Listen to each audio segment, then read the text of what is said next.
Okay, we're ready. Okay, Kathy, if you don't mind, would you please repeat your request for the public record?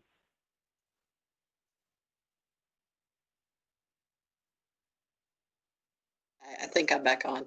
Basically, what I'd said was that I felt like in this very tumultuous time that we're living in, both from COVID-19 and all the social unrest that we've seen, that we just reflect with a moment of silence and think about those who have suffered and how fortunate we are, and also what our duties are with regard to representing the state of Tennessee. Very good. Roxana, for the record, if you don't mind, let's please observe a 15-minute interval of silence to reflect.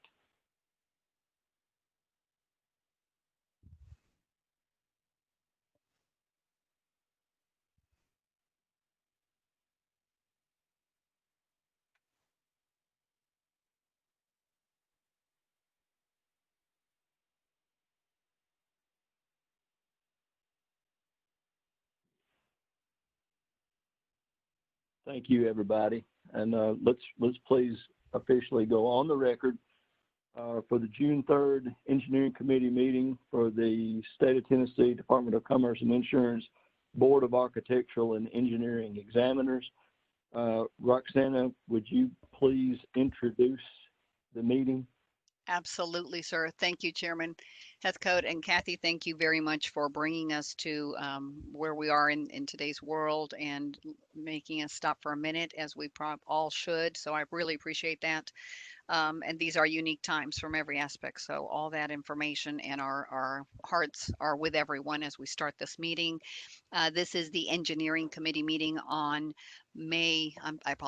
on June the 3rd, Wednesday. The notice of this meeting was properly noticed on the board's website for the public, and it was posted on May the 27th.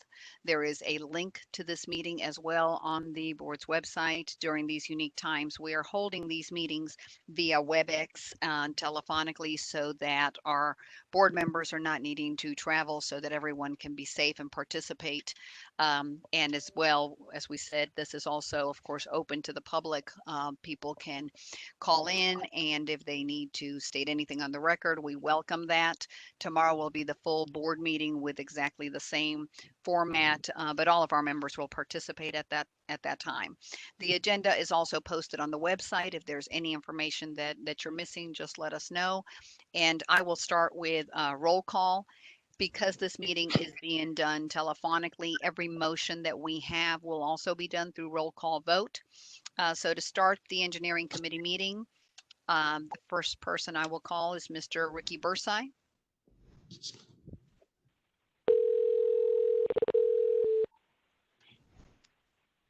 Ricky, you have us on mute. If you'll take that off.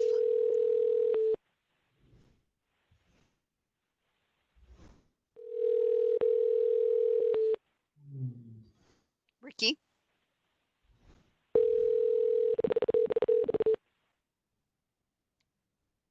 I will go on. 513878007 is not available. Okay. Mr. Alton Heathcote? I am here via the Ethernet. We didn't get your message either because you were not speaking or because of a bad connection. To disconnect, press 1. To record your message, press 2. I'm not sure who we're recording, but we'll hopefully end soon. Kathy Ware? We didn't get your message either because you were not speaking or because of a bad connection. Your to phone. I disconnect, think press you'll need 1. To record your hang up and message, dial press in again. 2. My phone is doing what? We can hear We didn't get your message either because you were not speaking or because of a bad connection. Like a to disconnect, operator. press 1. To record your message, press 2. Okay. Do you still need me to do that, or is it quit? Unfortunately, the system cannot. Yeah, Please it's still try going again on. later. Goodbye. All right. Let me dial in again. I'll hang up and dial in. Hold on. I think I think it hung up. Yeah. Okay. I think it stopped. Good. Okay. So we have Alton and Kathy Ware. Both acknowledged.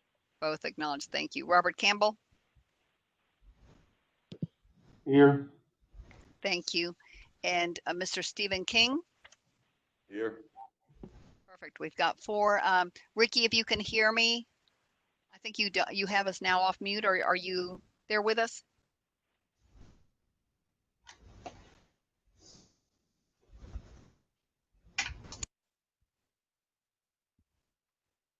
Try that, Ricky. Are you there? Ricky Brice?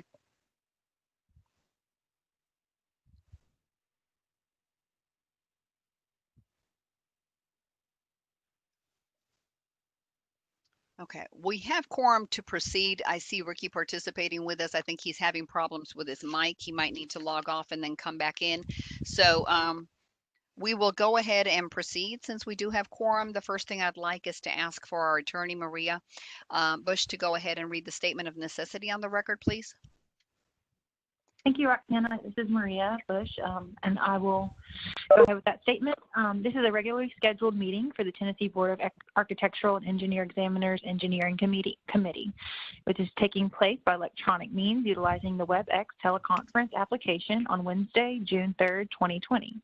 Notice of this meeting was posted to the board's website on May 27th, 2020. As there is not a physical quorum present, a statement of necessity is read into the record and filed with the Tennessee Secretary of State as required by statute. Pursuant to TCA 8-44-108B2, if a physical quorum is not present at a location of a meeting of a governing body, then in order for a quorum of members to participate by electronic or other means of communication, the governing body must make a determination that a necessity exists. That determination must include a recitation of the facts and circumstances on which it was based. Further, TCA 8-44-108A3 defines necessity as matters to be considered by the governing body at that meeting, require timely action by the body, that physical presence by a quorum of the members is not practical within the period of time requiring action, and that participation by a quorum of the members by electronic or other means of communications is necessary. As stated, this is a regularly scheduled meeting, and the purpose of this meeting with members attending by teleconference is to address regularly scheduled board matters, and all voting will be conducted by roll call. And I will add that we're hosting this via WebEx due to COVID-19, and that is all. Thank you, Maria. Do you need a motion for the statement of necessity, or are we okay to proceed? We are okay to proceed. Thank you. I appreciate that. Next, and I apologize, the majority of what we're looking at here are 5 applications. So Chairman Alton Heathcote, I'll turn that over to you. We have 5 applications that were sent by Wanda to each of you that need to be reviewed and discussed on the record.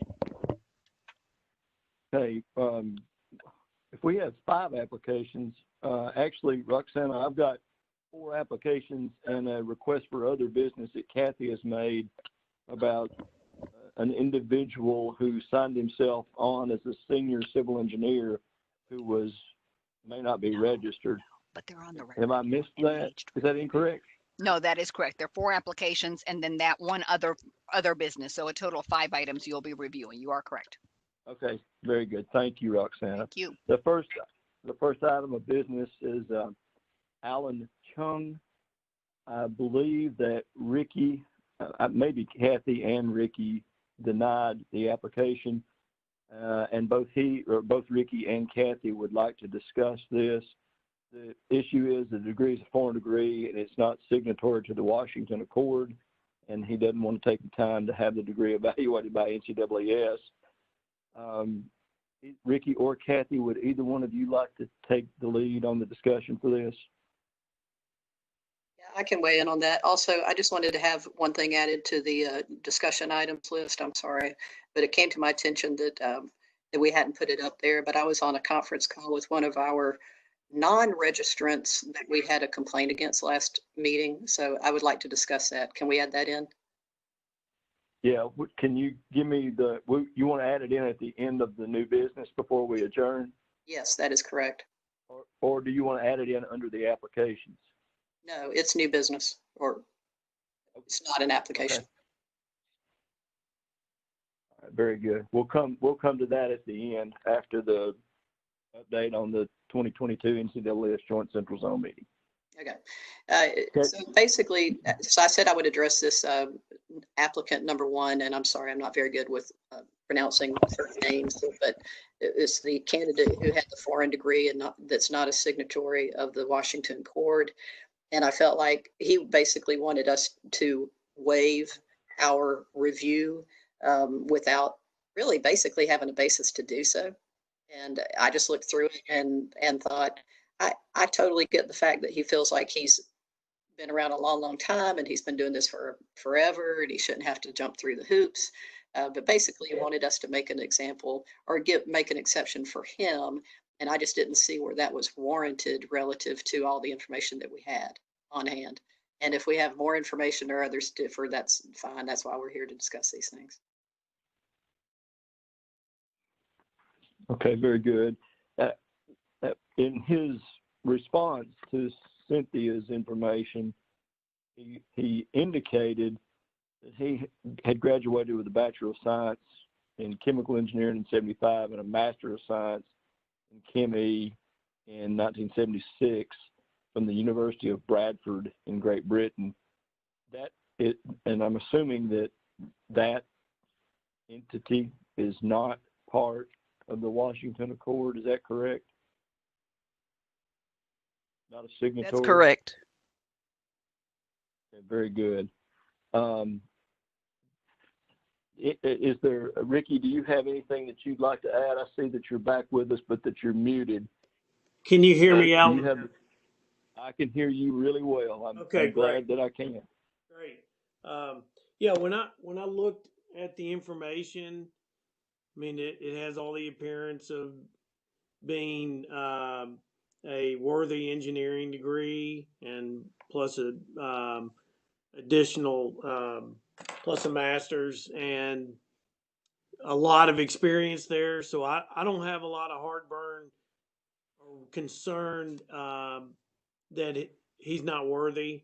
And so if there was some kind of path that we wanted to discuss, I'd be open to it. I just didn't feel like with it not meeting our rules that I could just approve without it coming before this committee. But it does look like this person's a chemical engineer with a lot of good experience and, without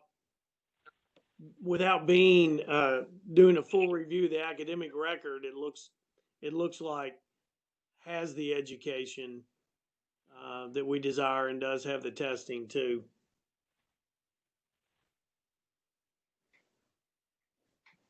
Kathy, this is Kathy. I would totally agree with everything that Ricky said. I mean, it doesn't look like his application is lacking per se.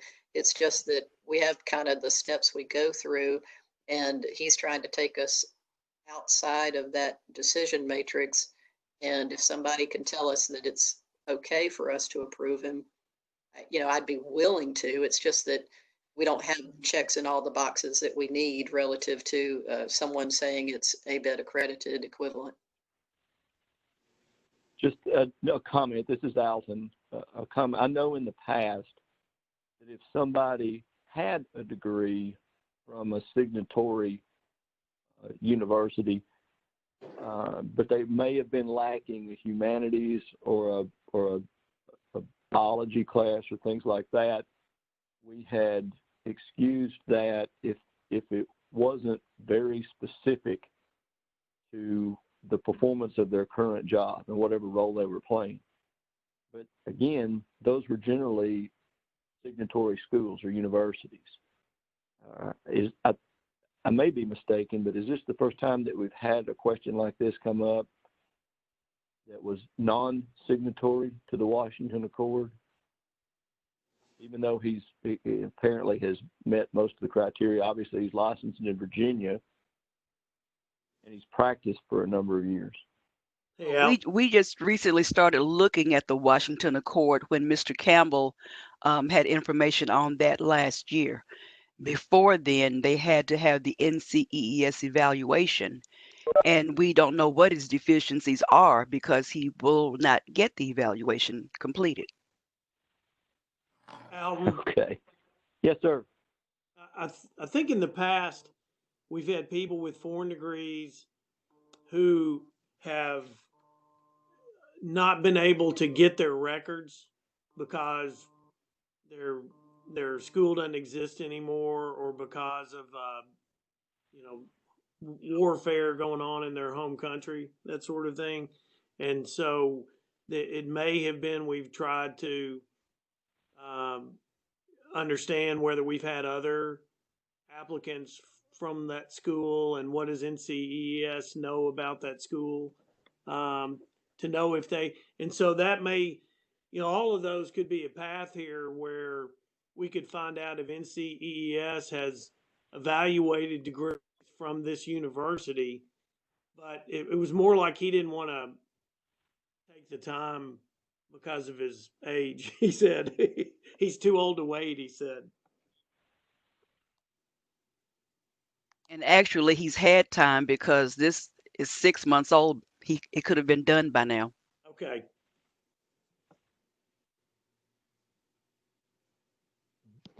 Wanda, do you Oh, and know this if is- historically we've had anybody from this particular university in Great Britain that has requested an NCAAS review? No, I have no idea. Alton, this is Robert. Yeah, this is a classic case of foreign degree. All foreign degrees either get evaluated through NCAAS, Dr. Smith, or they're members of the Washington Accord. So I don't know why we use the word dithering, but I mean, we've got a procedure for a foreign degree. He refuses to use it. And we've given him a path to go forward. He needs to use it and go forward and be done with it. It won't take long if you'll just do it. So I don't understand the problem.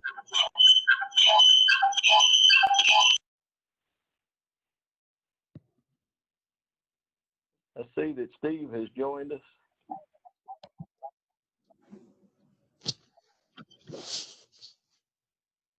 Hey, this is Casey. I'm here too.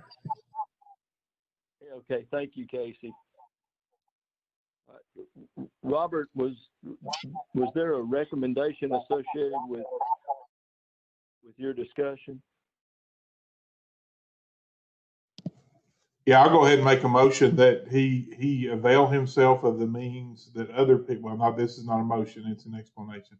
I'll make a motion that he either seek Dr. Smith or NCAAS degree evaluation like all other foreign degrees do that are not signatories of the Washington Accord, and come back to us after that's happened. And that's my motion. We have a motion. Is there a second? I will second that. Thank you, Ricky. Is there any further discussion? If not, then we have a motion and a second. Roxana, will you do a roll call vote? Absolutely, sir. Mr. Ricky Versi? Yes on the motion. Thank you. Mr. Robert Campbell?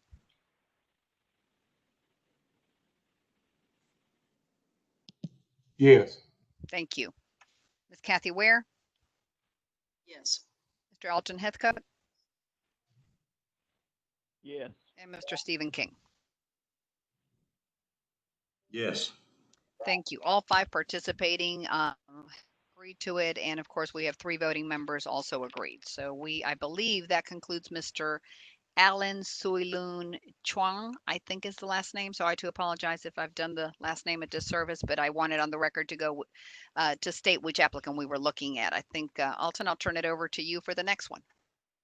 Very good. Thank you, Roxana. The next applicant is Stephen Brice Cotton, who is applying by committee. His application has been reviewed evidently a couple of times in the past, but there's never been a payment submitted until recently, until just this past month. His application actually expired in August of 2019, and in order for his application to be, I guess, submitted appropriately and reviewed by the board for approval, recommended for approval, it requires the approval by the board for the extension of an application to reopen it so the license can be issued. Is there any discussion?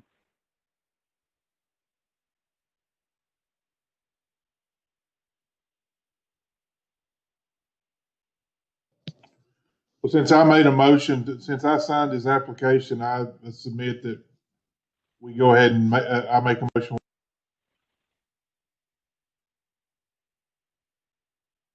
Robert, I'm sorry. We lost you. Can you repeat the motion?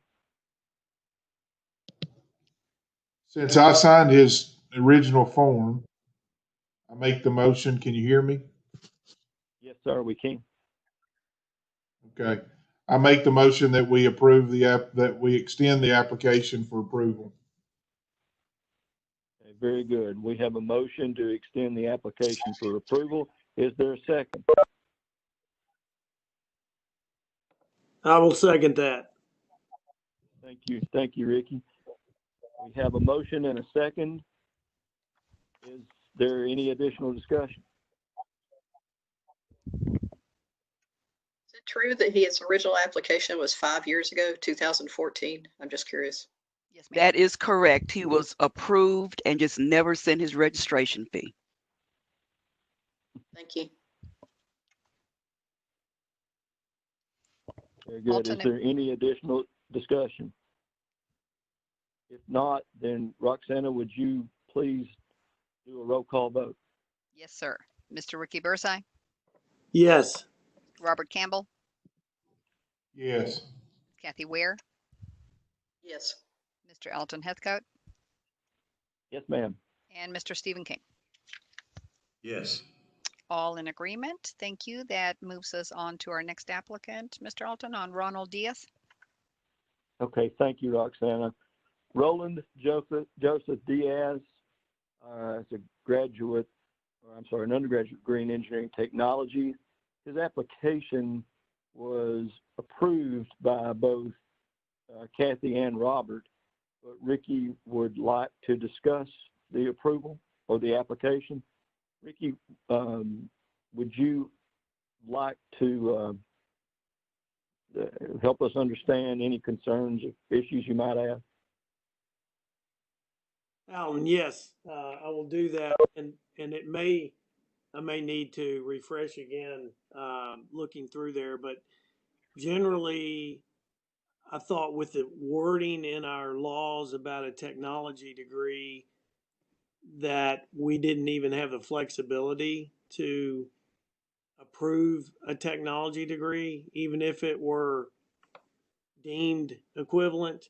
But there may be gray area about whether this is actually a engineering technology degree. And so I sure understand that it has been deemed NCEES equivalent of a EAC ABET degree. So that sounds fine. And I think we're kind of moving towards some kind of rationale like that actually being put into the law. But anyway, that was the reason I said what I did, is because I felt like with the way the law was written, there's a specific passage that says engineering technology degrees will not be considered. Maybe it does say that. Maybe Kathy and Robert can. Maybe I misunderstood. Maybe this is not an actual engineering technology degree. Maybe I just picked up on some. Maybe I was mistaken. Ricky, let me point everybody to chapter 0120-01-.10 section E, where it says an engineering technology program, whether 4 or 2 years in length, is not considered by the board to be an acceptable curriculum.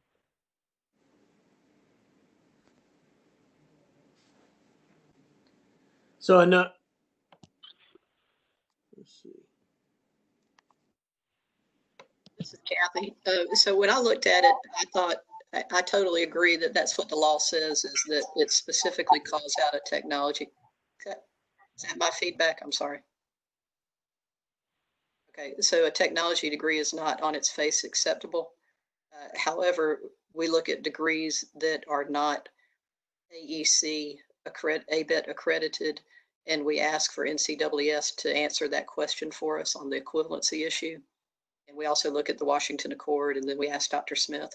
So even though his degree is, he says, or we have inferred that his degree is technology, it does meet all the requirements of being substantially equivalent. So that was my basis for approving it. I think I totally agree that if someone just had an EAT degree on its face, that's just not enough. But in the instance in which that EAT degree has been evaluated for equivalency and found to be the same as AEC, then that overrules the first statement. This is Robert, and I'm gonna. That's why I also approved it, because we have had situations in the past where there are people with technology degrees that are equivalent. I think maybe one that are equivalent to an ABET accredited degree, and I believe our law says ABET accredited or equivalent for the degree approval, and we use these evaluation services to determine ABET equivalency. And in this case, it looked like those evaluation services came back with a positive recommendation. So I don't understand any difference between this and how we would evaluate a foreign degree where we're looking for ABET equivalency. I think on its face, a technology degree is not acceptable, but if there is some extenuating circumstance to where that technology degree and other combination of courses given an equivalency, I think that we have a precedence of approving that. So that's why I approved it.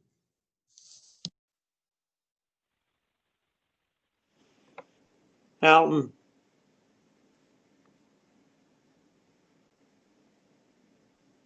Alton.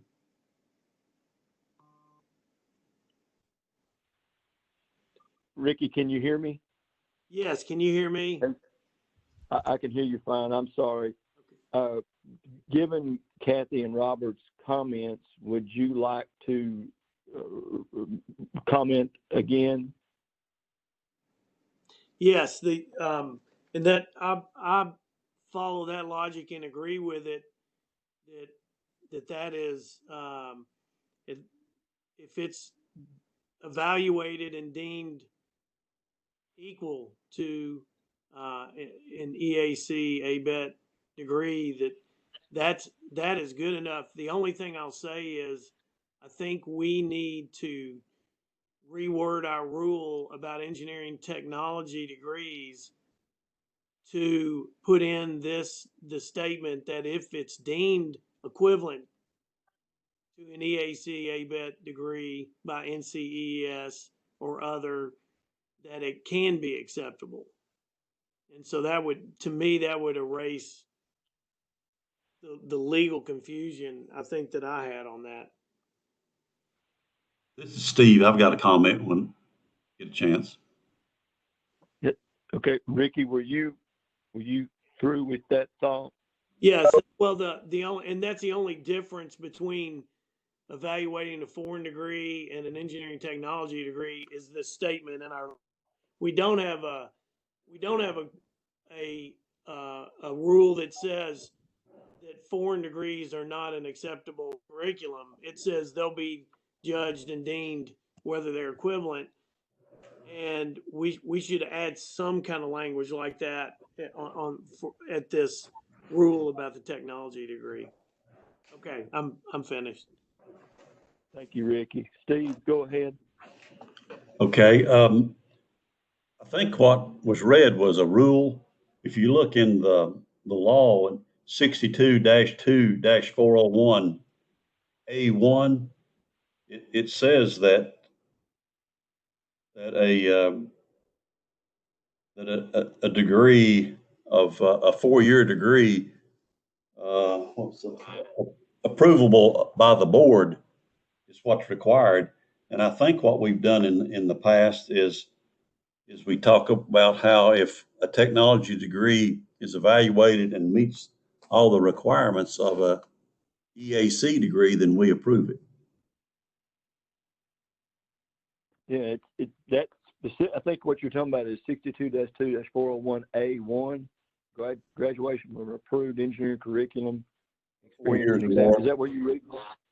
Yes, approved by the board. Okay. So if a degree is 4 years or more and it's approved by the board, we typically say that's an ABET EAC degree, but just like Robert mentioned, it could be a foreign degree that has been evaluated and deemed equivalent. I think a technology degree could be evaluated and deemed equivalent also. Good point. Thanks, Steve. Kathy, Robert, any other comments before we call for a motion? No, I have nothing else. No. Okay. Would anybody like to make a motion?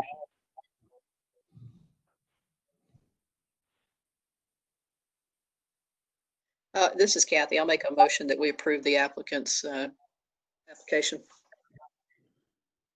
Can I ask a point of order? Why do we have to have a motion? We have two people that have signed the application, didn't we?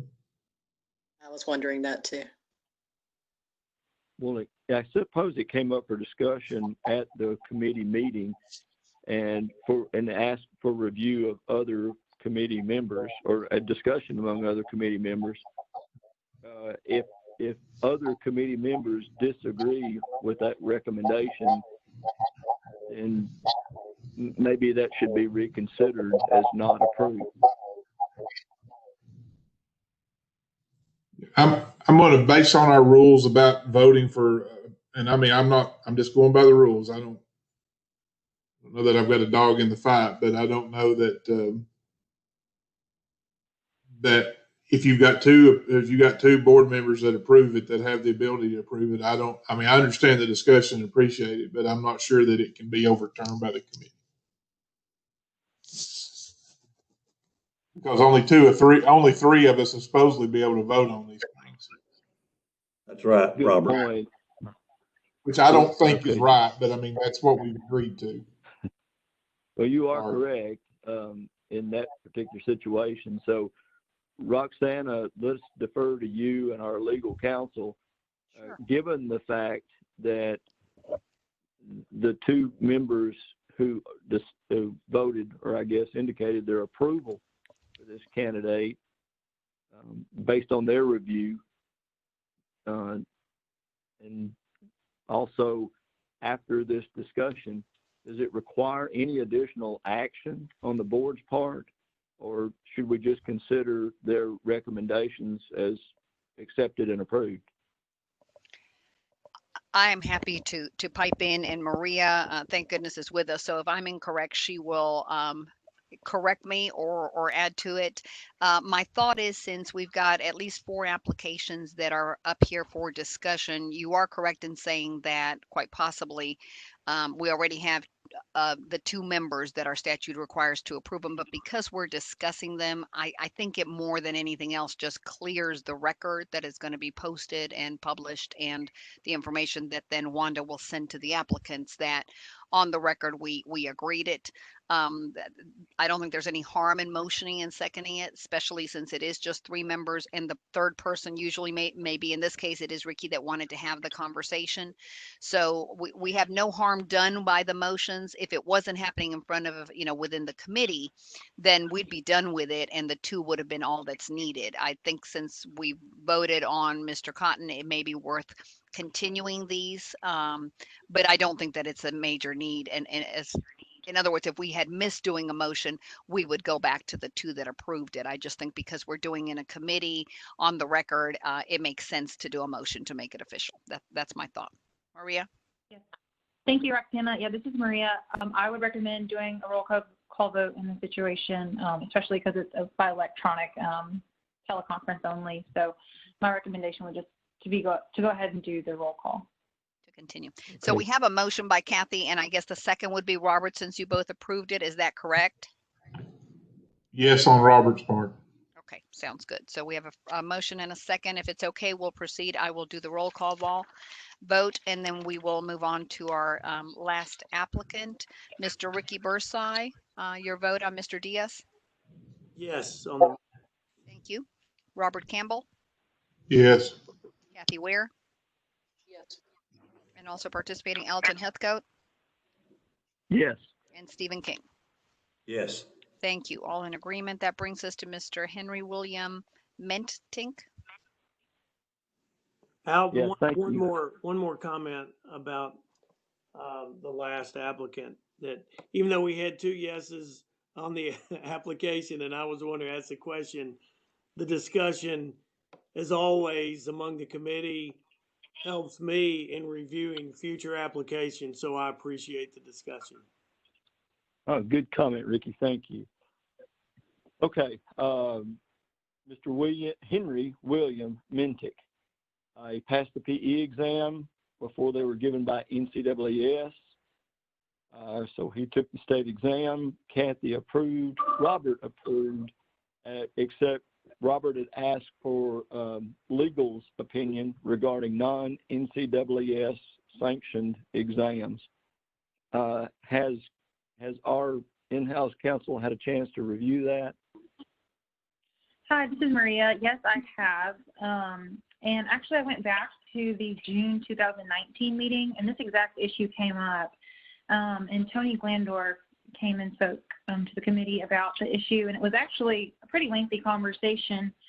So I just kind of boiled it down to the conclusion for you all for the purpose of today's meeting and discussion. But the statute says that the individual must take and pass an exam prepared by NCAAS. And so that's just cut and dry in the statutory language. However, the board went ahead with the prior applicant in the situation. They approved, I think with the exception of Kathy, to approve the individual prior. And so this is the exact same, set of facts. This individual took the state exam because NCAAS did not exist at the time. And so the law doesn't provide, any workarounds for a situation like this. And that was why everyone voted to approve the recommendation of legal, was that it didn't meet the requirements. However, everyone went ahead and voted anyway. So that's just kind of the background. Happy to answer any questions. But I don't think legal's, our reading of the statute hasn't changed since that last incident. Okay, Maria, thank you. But I guess what you're saying is we do have a precedent for having approved something very similar to this in the past. That is correct. Okay, thank you. Let's see, Kathy, both you and Robert reviewed and approved it. Robert, does that satisfy your request for legal's review? Yeah, and I think that's what I remember from the last time, is that we basically went against what it said, because on some level that was what the law says was an impossible thing to do, because that law was written after this person took that exam. So I just couldn't remember what we had decided as a committee.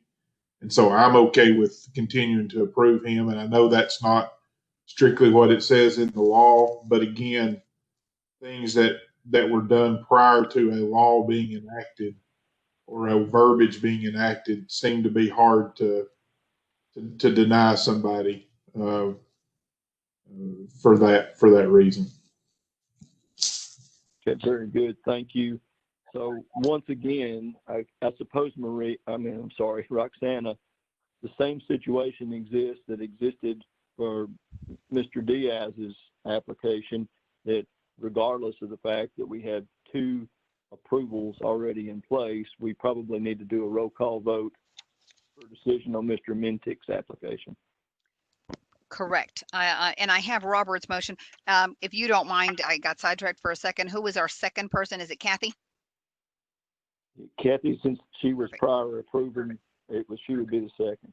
Okay, so we have a motion and a second, and there's no further discussion. So I will do roll call vote, especially on all of them, so we're consistent. But in this one, as Robert says, historically we've done it, which is the reason the board is choosing to continue this until we can clear up the rules. So That is good to have on the record. Mr. Ricky Bursey on this vote? Yes. Yes, thank you. Mr. Robert Campbell? Yes. Ms. Kathy Ware? Yes. Mr. Alton Heathcote? Yes. Thank you. And Mr. Stephen King? Yes.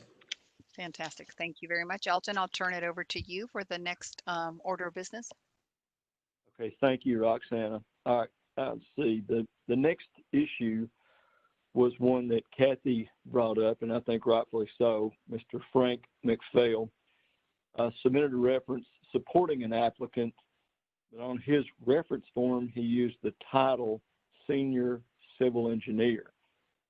However, he notes that he's not registered, and Kathy wanted to discuss that whether or not a complaint should be opened against him for using the title or the moniker engineer. And according to our records, and I suppose, Wanda, maybe you had done the review on this, Mr. McPhail had applied for the exam twice, but his application expired both times before he passed. That's correct. Okay. Kathy, this was your catch, and I appreciate the fact that you did do that. Would you like to discuss this in more detail?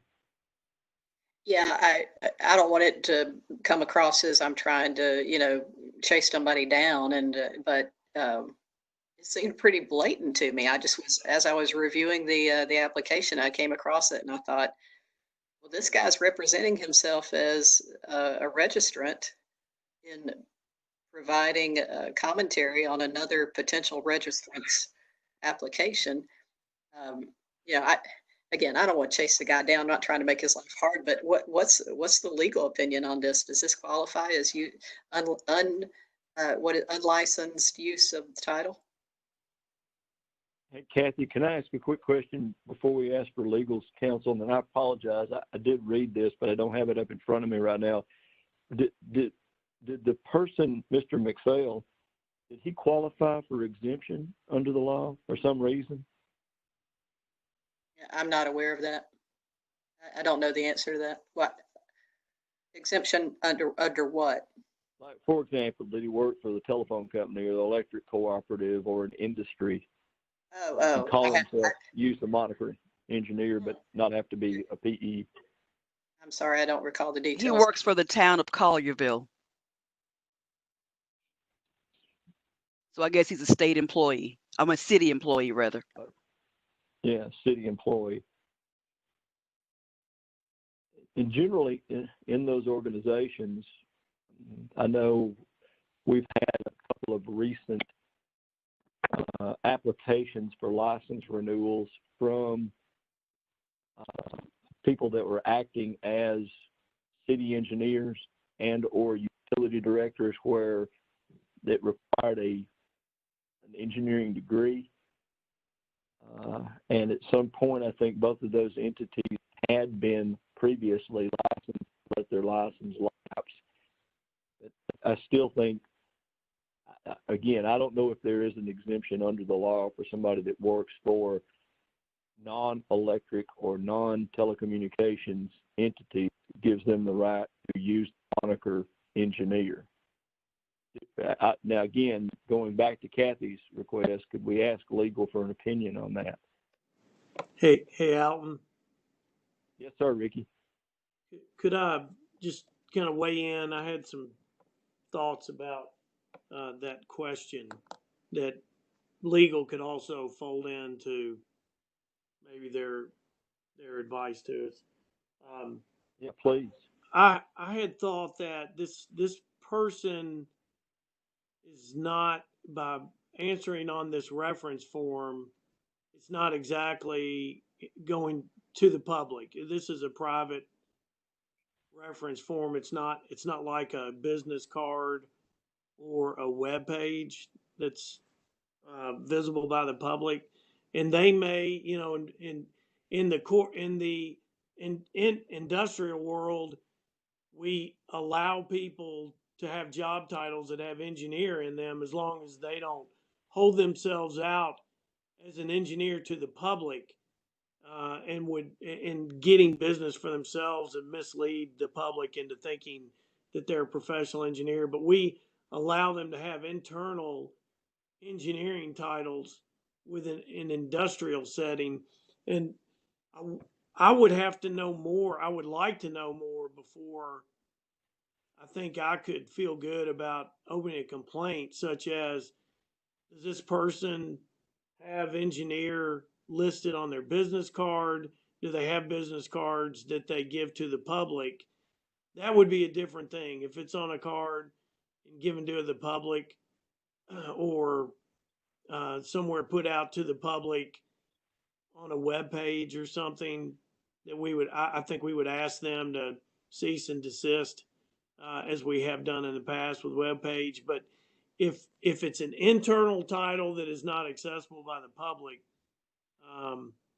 I think that's been different in the past, where we did not necessarily come in, and I mean, that didn't necessarily was not something that was discipline worthy. Good comment, Ricky. Thank you.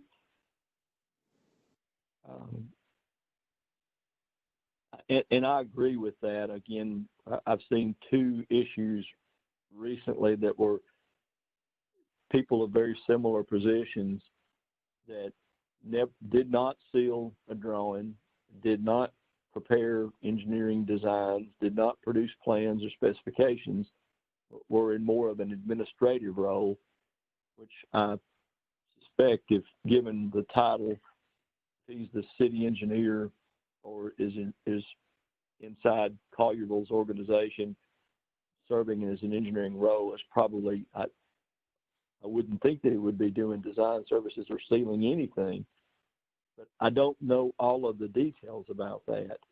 I don't think we would have investigated that to find out whether or not that individual was actually using a seal without appropriate licensure. Being registered, I should say. In Alton, I think it could be even if they're not sealing or doing design, if they are being promoted by the city of Collierville as being an engineer to the public, where the public thinks a professional engineer is in charge, that could be I think that could be something that's worth warning, or that is really against our rules. But if that isn't being put out there to the public, I liken it back to the industrial setting, internal title. Well, in order, I think, and I may be wrong, and Roxana and Maria, I would appreciate your consultation on this. In order to make that determination, wouldn't we have to open a complaint to do the investigation on that?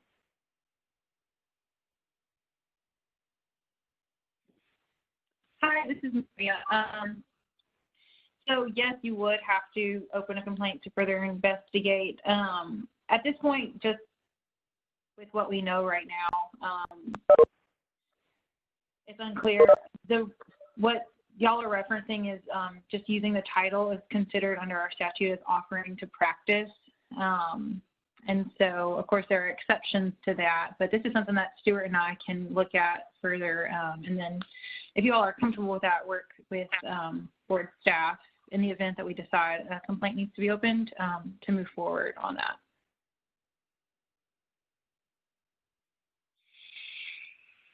Okay, is the committee comfortable with that recommendation? This is Kathy. Since I'm the one who brought it up, I would say that I was just looking for guidance with regard to the legal aspects. So I think that is very appropriate and a good step in the right direction, because we certainly don't want to be overbearing with regard to non-registrants, but this might help us in future discussions too. So. And this is Robert. I agree with that. Roxana, would we need any form of a motion or action? Not at all. I think we're good. I think we did exactly what you're all set out to do. Kathy saw something that might need to get guidance on and clarity, and I think you all discussed it perfectly. Stuart and Marie are going to look at it. In the event that we need to open a complaint, then we definitely would proceed administratively. It wouldn't, you all would eventually see it and not necessarily even connect all the dots, but we'd be perfectly fine. I don't think a motion's needed. We've got guidance on how to proceed. Let me ask another question then. Is that something that would take some time that we need to postpone to the next committee meeting, or is that something that you and Maria may be able to get together and have the information to us tomorrow before the board meeting? Are you asking if we're going to have time to do the research to determine the intent of using civil engineering, senior engineering in Well, his? I suspect I know the answer to that, but yes, I am asking that. Yeah, I don't think we will have that for tomorrow. I think Maria and Stuart will look at it and kind of look at the application itself that Wanda will make sure they see, and if the intent is there or it looks like they've crossed over, I think we would be able to open the complaint up without it hindering the process that he's going through, unless you want to put the application on hold, and that may be until, you know, maybe a week or so, and Wanda then can proceed with Kathy or whoever else is reviewing it to let you know if maybe the application needs to be put on hold. But the complaint can live its own course separate from the application. Let me back up just a second. I think, was Mr. McPhail one of the 5 references? I suppose For an he was. applicant, yes. Yes. Okay, but do each, now maybe I'm mistaken, I thought at least 3 of the references had to be PEs. No. Do all of them have to be PEs? No, just 3. Just 3. Did they have 3 other ones that were PEs? Yes. Okay, and I'm assuming they all recommended him for licensure. Yes. Okay, so. And I believe the person's application's already been approved. Yeah. I can check that for you in a minute. Okay, that'd be great, because I wouldn't want to hold his approval up Correct. while we waited for this. I don't think that's, Kathy, that's not what you were asking either, was it? No. No, I mean, I approved his application because he wasn't one of the required registrants. The application's been approved. Right. So I think ultimately, regardless of what Maria and Stuart conclude, I don't think it'll hinder the application or anything we do. It may open a complaint, and if it doesn't, then we will just proceed. But we've got good information for future references as well. Very good. So I would assume that we would have this on the agenda for the next meeting, the committee meeting there. If you want an update on what Stuart and Maria concluded, yes, we can add it. If not, the conclusion's either going to be we're going to open a complaint and eventually you'd see it, or there was not enough indication that, you know, that they were stepping outside of their professional obligations as a county or city employee and so forth. Yeah, I think either way, if you don't mind, please put that on the next agenda just for follow-up, just so we'll know what action was taken. Yes, please. Sounds great.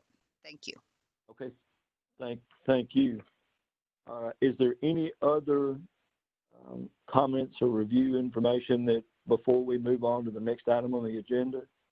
No, I just want to say that Mr. Richardson's application is already approved, so it's not going to hold up anything. Thank you, Wanda. Okay, moving ahead. Roxana, the next item they have on the agenda is an update on expedited licenses due to the Middle Tennessee storm events. Perfect. I'll be happy to update the entire committee. We'll also discuss this tomorrow during the full meeting for those board members that weren't directly impacted by this process we had to launch. This has to do, of course, with the March 3rd storms that hit Middle Tennessee and other parts of the state as well, and devastated our community. This just a week or two ahead of COVID-19 and those changes, but as the engineers are aware, there was great damage to structure and buildings and so forth due to the storms. So early on in that process, I think either maybe by the 4th of March, Governor Lee issued Executive Order 13, which basically touched on the damage and asked businesses and different offices to work together to alleviate some of these changes that people would be going through. And there was a section in that executive order that obviously addressed sort of what we do in licensing, that if we could consider everything in bringing people in to help, that this order gave us that permission. And so with that, because we weren't going to be having a meeting anytime very soon, and we felt that it was important to try to look at those people trying to come into the state that met all of our qualifications to get them licensed faster so we could actually offer assistance. I went ahead and spoke with Ricky on the engineering side and with Mr. Tibbs on the architect side, just to go over this piece. How could we possibly expedite and help in this process? And it went very quickly. We used that order to basically determine that if we had engineers coming in that fell under the model law side of NCWS, we would be very comfortable with the fact that they already are meeting all of our requirements. And the only wiggle room, if you will, that we considered to expedite the process was, instead of the 5 references, looking at potentially 3 quickly to get them through. So Ricky, I'm happy here in a second to turn it over to you in case I've missed anything, but we went with that recommendation. Only engineers came through this expedited process. We offered to waive the license fee if someone was coming in and letting us know they were coming in to help with the storm damage. We licensed a total of 9, maybe 10 engineers between March 3rd and now. The first one took a while. It was still 3 weeks for him to get licensed because we just set this motion and he'd already started the application process. But that was it. After that one, we licensed all the others in less than a day. And so you as board members that signed those model law forms, you might have not noticed at first that you were just getting one name, right? But that's what they were. Immediately, Cindy would get those requests. She handles all the engineering licenses, as you know, so she dropped everything else and literally hand walked all of the application process, reached out to NCWS directly, pulled the reports directly, made sure everything was met. So everything was still there. We just really expedited the process, and the actual fee itself was only waived on 2 particular applicants. So it wasn't about the fee for the companies, and it was just 1 or 2 companies that did this, brought in experts to rebuild things very quickly. So it was really a great thing that I want to share. I want to also thank Ricky for working so fast with me, and thank you all for always looking at those applications, but that's what they were. We were able to get people in very quickly to the specific area of the storm that needed their assistance. And so I expect that we're done with that, but you know, there could be another 1 or 2 lingering here in the near future. So Ricky, if I'll let you, anything that you can add or want to say about this process, and I'm open to answer any other questions that you may have. Yes, and I don't have notes in front of me from our conversation, but kind of run through. I know that we said we can, with 3 references, we can, that will kind of give us a comfort factor that we're looking out for health, safety, welfare. What else do these applications, I mean, they include, it seems like pretty much everything else that's normally sent, or what else is? Everything else. Yes, that was really the only wiggle room when you and I had. And the same thing with when I spoke to Brian Tibbs, he said, yeah, the references. I mean, those are time consuming. They're not the most important piece. You know, you need the professional that knows you. So we, that's all we reduced it to. Everything else was identical. And of the 10 that expedited, only 1 was not model law. So in the end, Mr. Campbell and I spoke about him or communicated through email, because when it's model law, everything's there. It really just meant that we stopped everything else. Cindy literally stopped her other processes, other jobs, and just focused on this so we could get it done in a day. But when they don't have the model law category under NCWS, we're still missing several pieces. We've got to reach out to get the license from each state and so forth. So on the one particular, and the only one that was a model law, it still took us a while. You know, we tried to call it expedited, but it was still a couple of weeks weeks, maybe 3 later, because we still needed all the pieces. So we really didn't skip them having anything that the others do, other than we really rushed them along. I can't tell you how appreciative the company that brought them in was, and they themselves, because there's nothing more rewarding probably in your careers when you've got this huge thing you could come in and really use your talents for, and you're so needed, and then you're waiting on what seems like a bureaucratic, lengthy process. So it was good to get those folks in there working quickly. With most of the effort was really us just dropping everything else and making them a priority, and you all making it a priority to license them and look at the documents. So the 3 references, we still looked at every detail on them. NCWS record was there. Everything else, it just it definitely made several folks get licensed within a day to 2, which was phenomenal.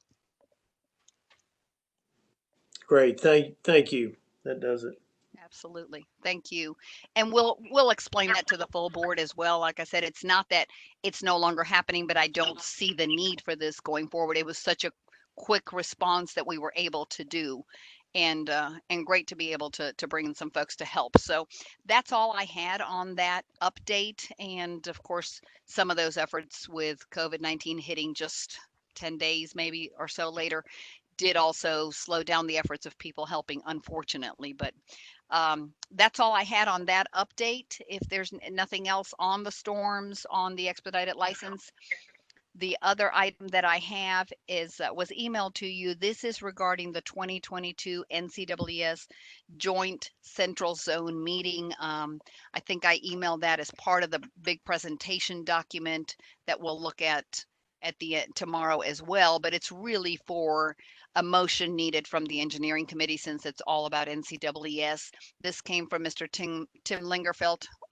our chair for the Land Surveyor Board, and he is of course on the committee with NCWS and part of the zone development team and so forth. So he sent the email to all the states in the central zone asking for approval of a joint meeting in Oklahoma on April 21st through 23rd of 2022. His email went out to everyone, and he needed an immediate vote saying that as a state we would be okay with a joint zone meeting. And I went ahead and voted on behalf of the Land Surveyor Board that they would agree to this, because in the past they have voted to approve the joint meeting that was held, I believe, last year, if I'm not mistaken. So for some reason they needed this vote this far in advance, and it may have to do with reservations or doing something else. But so Oklahoma City will host the 22 Central Zone meeting again as a joint meeting, and I agreed also on behalf of the engineer. So if that is okay, we would just need a motion to actually put that on the record and say that we discussed it and are okay with that meeting being held jointly. So, okay. Thank you, Roxana. Thank you. Can we get a motion? I make a motion. Okay, very good. We have a motion. Do we have a second? I'll second. Okay, thank you very much. Is there any additional discussion? There being none, Roxana, would you please do a roll call vote? Absolutely, sir. Thank you. Mr. Ricky Bursai? Yes. Mr. Robert Campbell? Yes. Kathy Ware?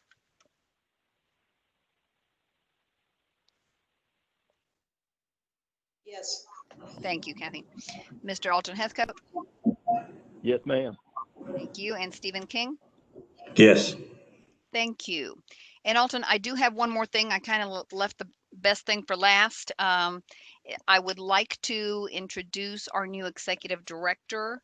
Michael Schultz is, he and I are actually in the building today. So this is a first for me in a very long time due to our new normal being working from home.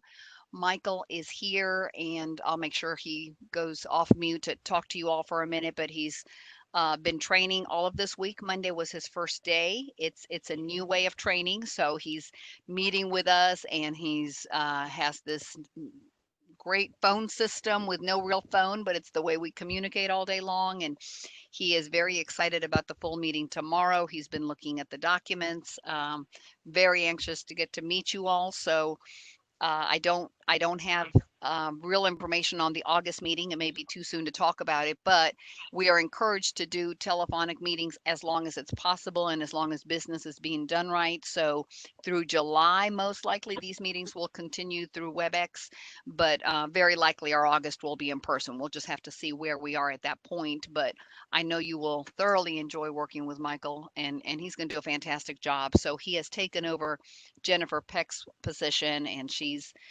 deputy commissioner here for Commerce and Insurance. So we haven't completely lost her, but Michael has, of course, the architects and engineers, land surveyors.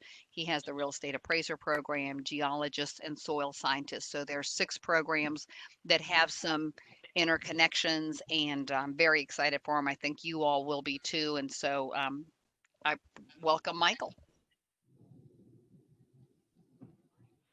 You're still on mute.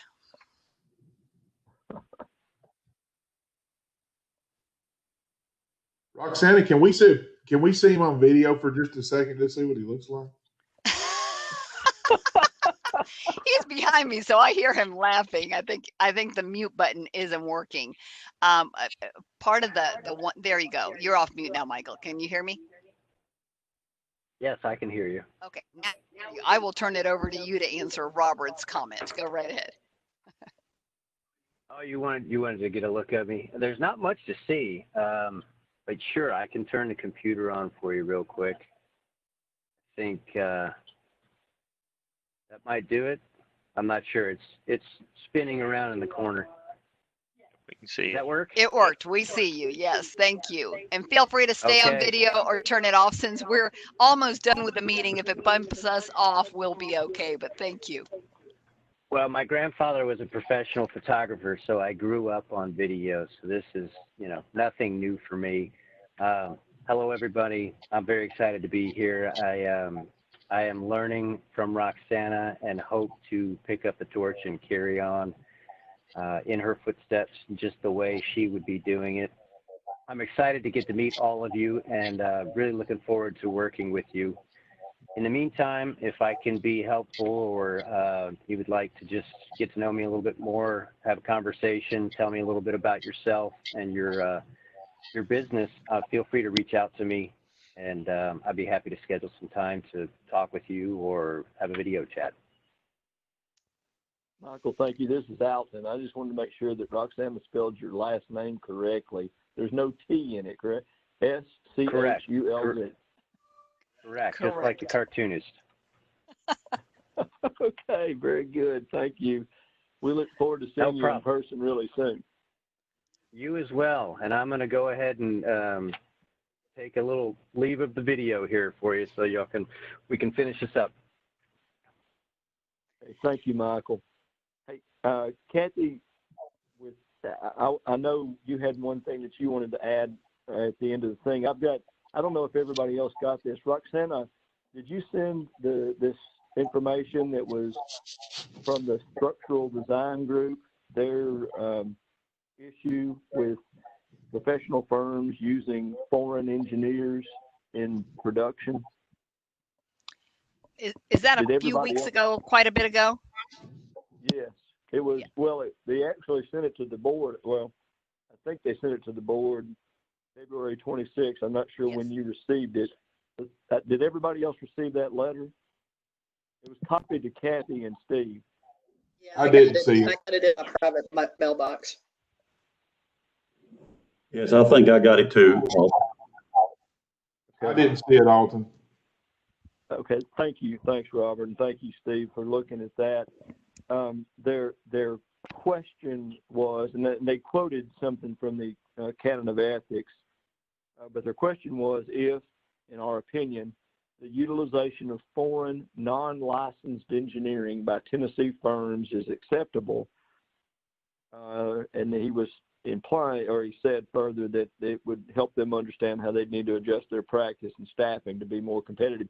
The concern was he felt the individuals that submitted this with Structural Design Group felt like it put their firm at a competitive disadvantage because other entities were using really, really, really cheap labor for production of drawings.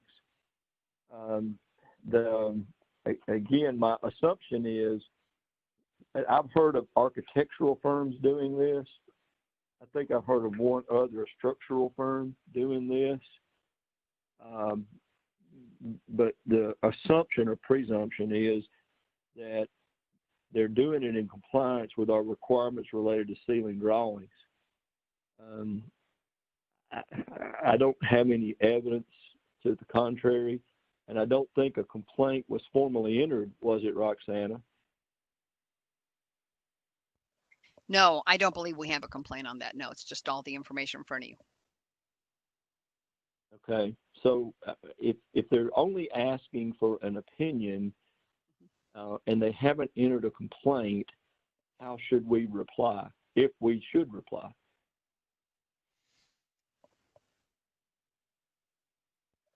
Apologize, I muted myself and hadn't been muted. I think the conversation now would be about, do we send a response on how we would handle it in Tennessee, and otherwise maybe treat it as informational unless we see a problem. I mean, it would be difficult otherwise to decide to open an administrative complaint, I think. I agree, but I mean, the section of the law related to seals is fairly straightforward. Mm-hmm. I mean, should we reference that back to them and ask if they wanted to open a complaint if they felt like it violated that?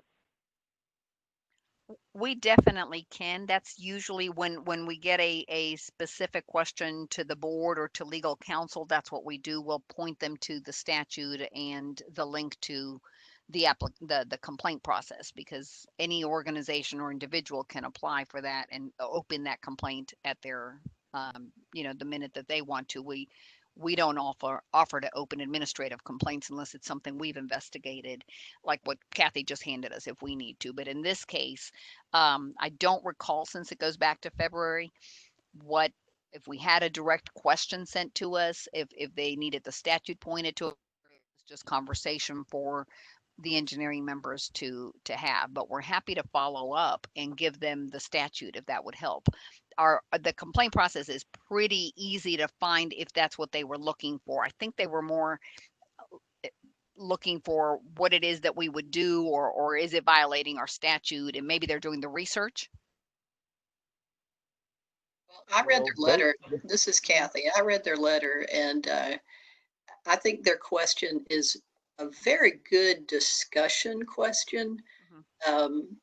I didn't really read it that they were trying to elicit from us an opinion on whether or not a complaint should or should not be opened, or, trying to preemptively understand what our findings might be, so much as that they were making somewhat of an industry inquiry. Mm-hmm. And I would encourage us to suggest to them to come to the next board meeting or engineering committee meeting and have an open public discussion on this matter, so that we can listen to what it is that they say the issues are, and that people in the public who want to know more about these things can hear what the issues are. And then various board members can also express themselves with regard to how they would interpret such a thing. I didn't really get the sense that it was appropriate at this time to provide quote unquote answers. I think that we should take this as the opportunity to open a dialogue on the issue. And I think because of how the world has changed dramatically, this is going to also impact how we view quote unquote work from home and remote teaming and collaboration, et cetera. We've talked a lot amongst ourselves over the past few years about the improvements to technology that allow engineers to work in different ways than certainly when most of us were coming into the industry.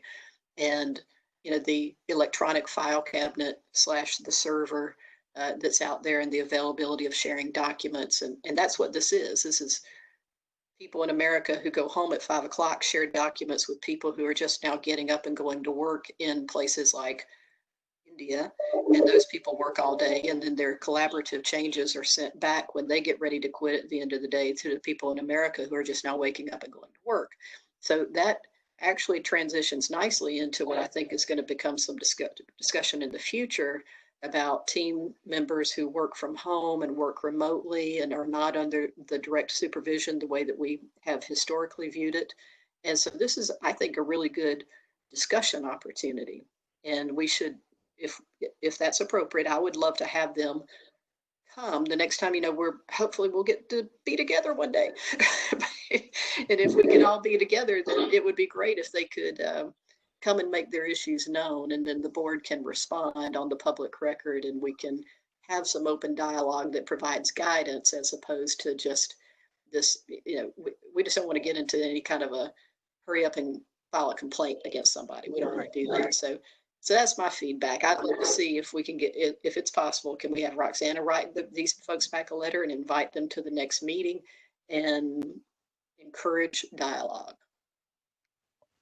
Kathy, this is Alton, and I agree. I'd love to have them come to the next meeting, but they did specifically ask for our opinion, and then they closed by saying they're unclear as to how matters such as this are brought before the board for consideration, and if there's a formal avenue required for your consideration, please inform us the appropriate action. So they don't know how to bring a complaint, and they may actually have filed one if they did. That's why I was making the recommendation that we, like Roxana said, we refer them to the rules of professional conduct related to sealing drawings. And then I agree, we should invite them. It would be a great discussion. I know that there are others in town that do this, and probably across the state. But they've asked for an opinion, and they've told us we don't know how to process this. So I think we don't necessarily need to give them opinion. We just refer them to the rules of professional conduct, submit them that information, and tell them, invite them to the next committee meeting to present their concerns, but also give them instructions on if they want to enter a complaint, a formal complaint, here's the process. Well, thank you, Alton, for looking that up and having that document in front of you. I appreciate it. That's very informative. That's fine, and we can do that too. I just hate to, I don't want to come across as too much of encouraging them to open a complaint, so much as I'd love to encourage them to start the conversation. That's my feedback. Are there any other thoughts?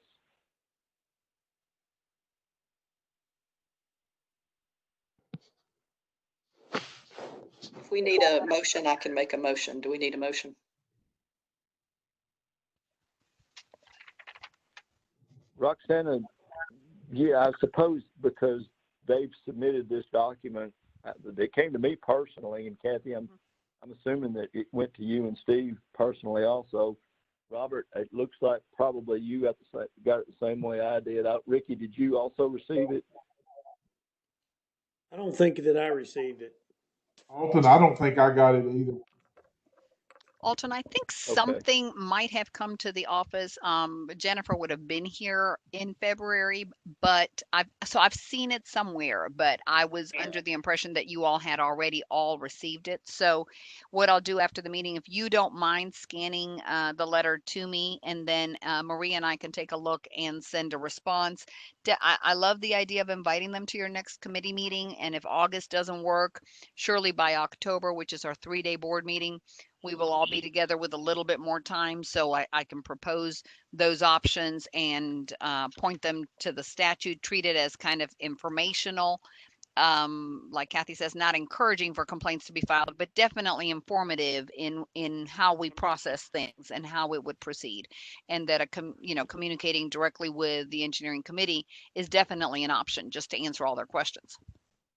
That sounds really good to me. Roxana, yes. This is Maria. Can I just add that something I just want to remind everyone of is that, the sunshine law requirements. And so if these people are reaching out to you personally or individually, just know that this is considered a board matter. And so I would just encourage everyone to keep the dialogue around this issue on public forum, and that, and I would just encourage to not dialogue kind of about board matters, outside of this forum. And those can always be referred to legal or to Roxana or, sports staff moving forward. Well, to that point, Maria, thank you. I will tell you, not to my knowledge, none of the three of us who obviously received this have discussed it among ourselves. And in fact, I specifically saved it for today where we could discuss it with the entire committee and on the public record. Thank you. I appreciate that. That's right. And I know some of you don't have, control over if people contact you or whatever information you receive, but just as far as responding and that kind of thing. Yeah, I do appreciate the transparency and everyone bringing it, to the group. Yeah, and so this is Kathy, and I just want to say for the public record that even though I got a hard copy of their request and their inquiry in the mail, I haven't spoken to a soul about this issue other than today, just for the record. So Alton, I think we're good. I've got a follow-up item that I don't know that we need a motion. I think as long as you send me or someone sends me we're giving staff right direction, I think, aren't we? Good. Okay. Right. You are, and we will follow up. I'll make sure that Maria takes a look at it. We'll send the next 2 meeting dates, which will be the August and the October, in case the August isn't in person and they prefer coming in person or sending someone. We'll let them know how participation online can be done as well, how the complaint process works, and just kind of point them to everything, but point out, and this video is going to be broadcasted also. So when we end tomorrow's meeting, they'll put both today and tomorrow's audio online and they'll be able to hear it. So I think welcoming them to come and have the open conversation is a great thing, and they may be thrilled to do that. And if either way, either Michael or myself will update you in August on what the result of that feedback was. Okay, very good. Thank you, Roxana. Thank you. If there's no other discussion on that, I'd like to go to Kathy's requested addition to the agenda. So I wanted to bring to everybody's attention that I participated in an informal conference call with Stuart and our legal attorney and a non-registrant who had a very specific issue that they wanted to discuss. And so before I go any further, I would assume that Stuart knows what I'm talking about. So Stuart, is it okay if we discuss this?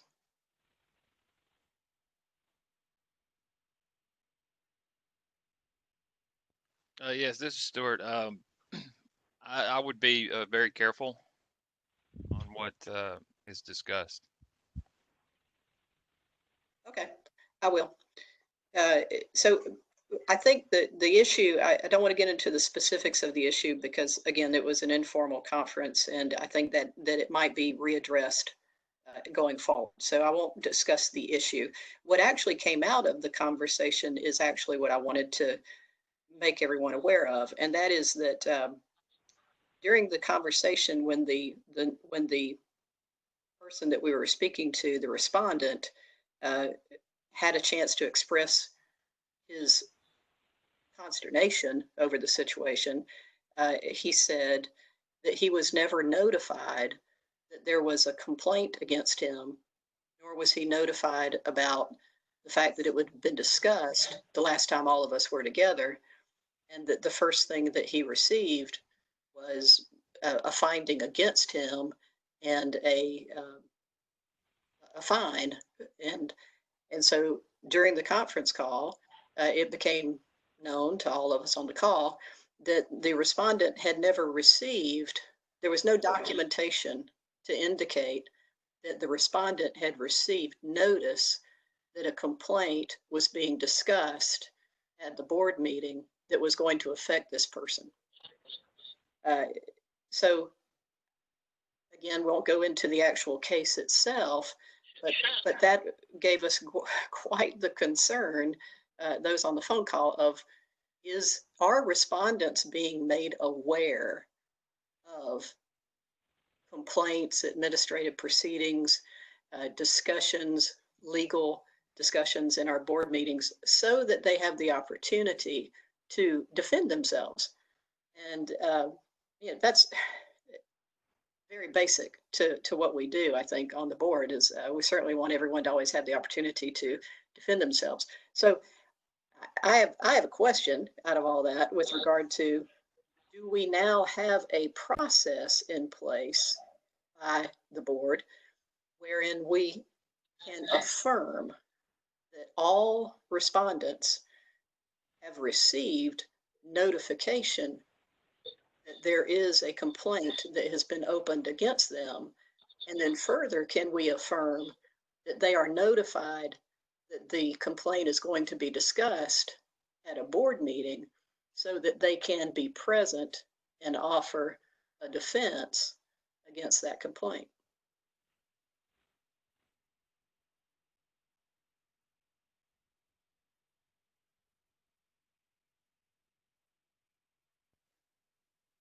Legal, I'm going to let you all answer since this is directly sorry, I about didn't know, complaints. Kathy.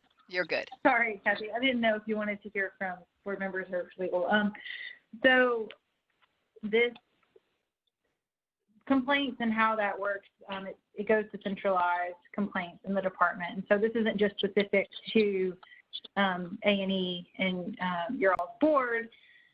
So I think this particular instance where we talked with this individual was actually a mistake internally happened, where complaints sent it directly to legal, and legal was not aware that it had not been sent out for a response. And so, like you said, I mean, notice of a complaint against you is a fundamental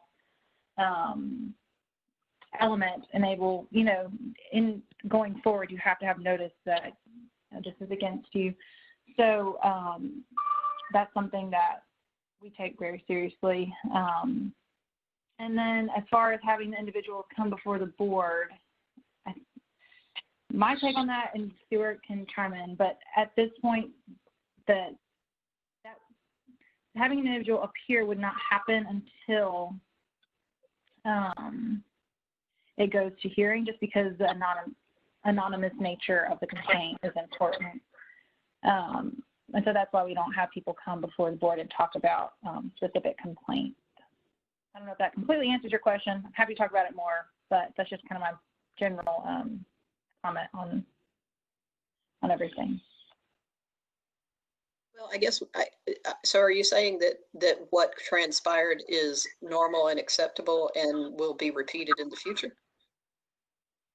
As far as not having I think I'm not saying that at all. I don't condone having a person, the board make a decision against a person that has not had an opportunity to respond to a complaint. So no, I don't think that should happen in the future, and that's not the department's practice or part of how we treat complaints. This particular instance, as far as I'm aware, was a mistake and an outlier. Okay, well, that makes me feel better. But so then my follow-up question is, have we now instituted a process by which I can tell you I was, and I think everybody was shocked and stunned that we had discussion and reached a finding against this individual without them even so much as being aware of the fact that there was a complaint against him. So, all of the conversation up until the point where this particular fact came out, he was very indignant. And I kept saying, the board's doing the best we can, and when we have the facts in front of us and we're all trying to make a good decision, no one's out to persecute you, et cetera, et cetera. And he was so personally indignant over being wronged. And then eventually this came out, and I said, okay, time out. How about we rethink everything that's transpired up to this point, and we go backward and we start over? And he said, oh, and his tone completely changed. And he said, well, that'd be great. I just want it to be fair. I just felt like it was so unfair to me. And you know, it was very disturbing, so my question is, I'd like to know, because I don't want to be sitting at those board meetings assuming that respondents have been communicated with and that they've just been belligerent and not taken it seriously, or not responded in any way, shape, or form, or not offered any kind of retort, or could care less and don't show up at the meetings. I mean, these are public meetings and we're talking about these things, and we may not name people's names, but if they knew that their case was going to be discussed, I like to think that people would take it seriously and want to be heard. So my question is, what are we doing now, since we've had a little, something slip through the system? What's the process now so that we don't put people on the defensive after the fact, and then them come back and complain that they didn't get, the proper notification? What's the process in which we can make sure that we don't make this mistake again? Okay, this is Stuart. Let me go ahead. This is Stuart. Let me go ahead and answer that. It was a rare issue. I mean, I remember us discussing it, and that was one of the things that it came up, and we figured it out. That process was addressed, and it's been fixed, so that we verify and make sure that the respondents are notified. So I just want to let you know that we are verifying that now.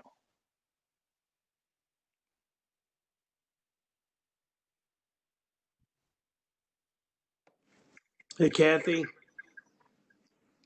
Yeah. I will add that I could be forgetting something, but I don't think I have ever reviewed a complaint that did not include the respondent's response. So I assume that's part of the proper chain of events, is that before the complaints are sent to us to review, that the respondents, the response has been collected and included in the complaint. Ricky, I agree. I think that's always been my assumption too. And I like I said, that's why I felt guilt over this situation, because I don't think that in the board meeting, I don't think I certainly raised my hand and said, has the respondent been communicated with? Did we reach out? I think that was an assumption on my part, as like you said, you would make that assumption also. And so I don't want to make that mistake again. This was a very, very, very difficult situation, and we don't want to repeat it. And so I guess that's what I'm saying is, should we ask that question in the board meeting each time in order to make sure that we verify that? Or is there a process or a piece of paper that we're going to get that says respondent has been contacted, or here's their response, or we have no response? Because I assume that outreach has occurred. And how are we going to make sure we don't assume something that isn't true down the road that affects either a registrant or a non-registrant? And this is Stuart again. And what we're going to do is, in this process, is make sure that the respondent, at least the complaint has been sent to the respondent. That doesn't mean that they're going to actually respond. Some of them don't. But we would verify in the file that the consent or the complaint has been sent. And then you will have in the summaries on the legal reports with the complaints that the respondent has responded, or the respondent has not responded, but the complaint has been sent. So, Stuart, are you saying that there's going to be kind of an affirmative statement on each of these cases now going forward of they've been contacted, yes, here's their response, or they've been contacted, yes, and they have not responded? It will be in some type of form that way, because usually we have a complainant. We will have the facts or the alleged violation by the complainant, and then we will have a response. And so you will take those two facts and then, you know, of course we have a recommendation. But if we send it out and a respondent does not respond, then it will be in the summary that this was sent out and the respondent has not given us a response. I find that perfectly fine. That's what I really wanted to know, is how we would be able to affirm and not just assume something going forward. So that's great. I appreciate the fact that that change has been made. Thank you. Right. And I mean, like I said, this was a rare issue. This does not happen that often. I would say it has not happened.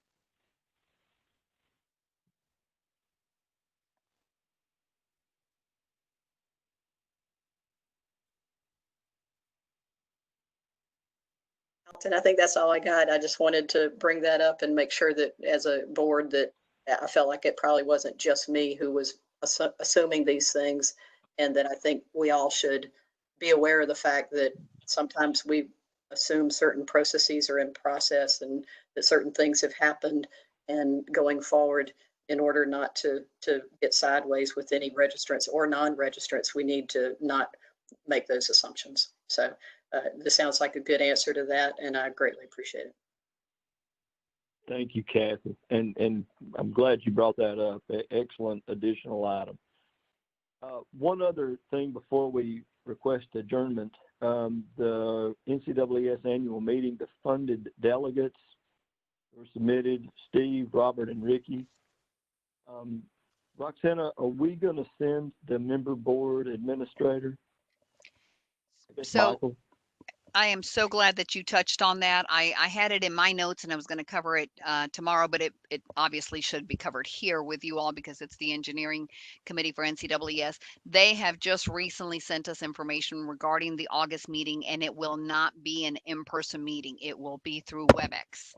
So we will not be doing any traveling. I think they're going to allow more participation, but they didn't have the details yet. It was just recently decided. We'd already done the funding request for the 3 that quickly said they could travel. And yes, the intent was for Michael to absolutely go, as well as Maria. So now that it will be through just the computer, WebEx or Zoom, whatever method they use, we still need to find out if they're going to charge for the registration to participate, and in which case they would still have the 3 funded. And at that point, we would likely, still want Michael to participate. And he, as the new executive director, would qualify to be funded separately, so that wouldn't be a problem.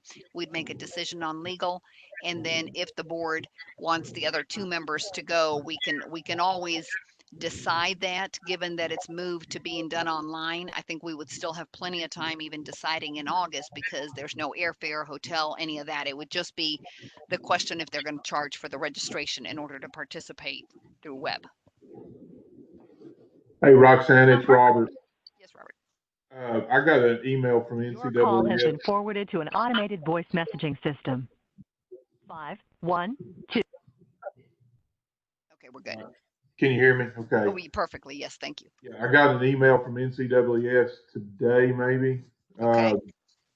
And it said 3 webinars will be held in advance of the business session, June 17th, June 24th, and July 1st. Don't memorize any of this, but I'm just telling you that each one of those sessions appears to be something that we need to be engaged in on some level. Let me go through the highlights.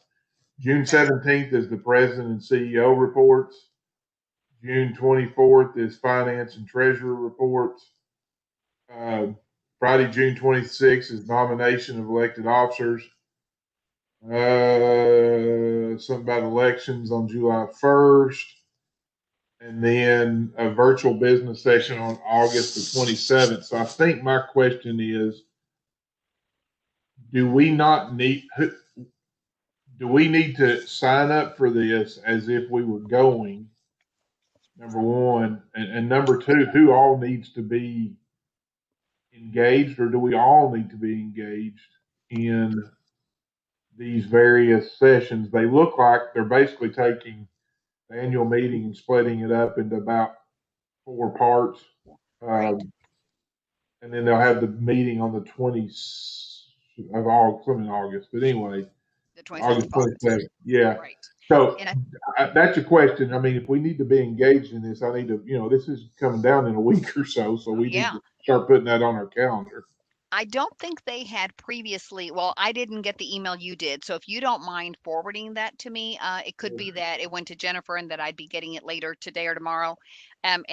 She's been great about sending me these things, so I probably will eventually get it. But if you don't mind sending that to me, we'll reach Cherie if we have any questions. From what you're saying, it sounds like the June dates and the July will be almost open to everyone because it's happening so off when the normal dates are.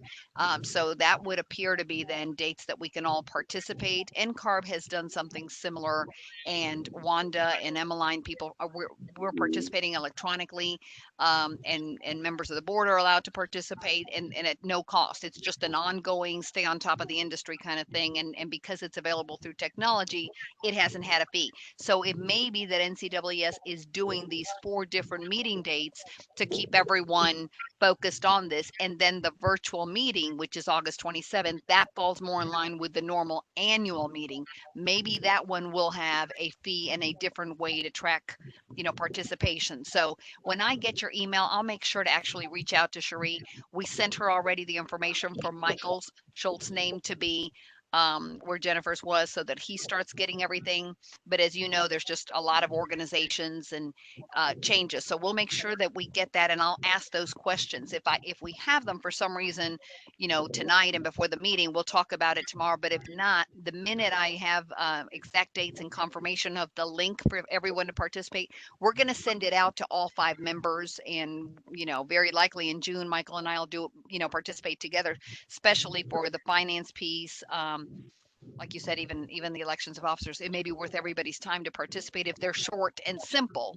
And then we'll make a decision for the August meeting, depending on if there's a fee and if everybody is still able to go. If your calendars work for the 27th, let's just, look at possibly everybody participating on that. Okay. I just sent it to you. So I was wondering because it was a little, well, it just came today, I Completely believe. different. Yeah. I bet you it's on its way to me through Jennifer. So we'll take a look right now, and it looks like we can register online. Even Roxana. Yes. Also, the meeting itself, it says there's only going to be one business session, and it's at 5:30 at night in August. But it says that all the ballots for the offices that have to be filled, the ballots are due by the end of July. And as far as I know, we don't have another voting session between now and then. So we might we don't. Yeah. So that we can have an official board vote on ballots. Right. And it sounds like I'm glancing through what Robert just sent me. That if they're soon in June, and this went directly to all our board members, that you can each individually go ahead and register to participate directly with them. So you'd be, as board members, available to go online and just decide. I guess the chair would be able to vote. We can decide on that as well if we want to do that now. If we're going to be voting in before our August meeting, we do need to make a decision on how we would take care of that. That was my question, was how do we, if the ballot gets to us before the meeting, do we want to put our heads together to come up with the vote as we kind of normally do at the meetings? And if so, I guess that doesn't have to be a public meeting because it isn't when we go to the NCES meeting. It's not a public discussion. But anyway, I wondered how the voting happened to get us all together to make one vote. We can always do an emergency meeting. At least the couple of years that I've had the pleasure to work with you all, we've during a meeting decided and talked about the votes. We've talked about the different motions that are going to be addressed and how the board feels. So we've actually always done it in a meeting that I'm aware of. So I think if that's the case and we're voting as one sometime before the vote is due, we'd either do an emergency meeting of some sort, just telephonically, and go over the motions. We just haven't had a chance to look at them because normally this isn't until the end of August. And don't we get those motions sometime do we get them this early? I think we've always discussed them at the August meeting with still having some time to be able to travel to go to the meetings. Yeah, I do know that normally at the meetings, we vote on several things that have not Yes. come before our committee, either because they're pulled off a consent agenda or some other reason. But anyway, there seems to always be some items that we were not able to cover beforehand. Mhm.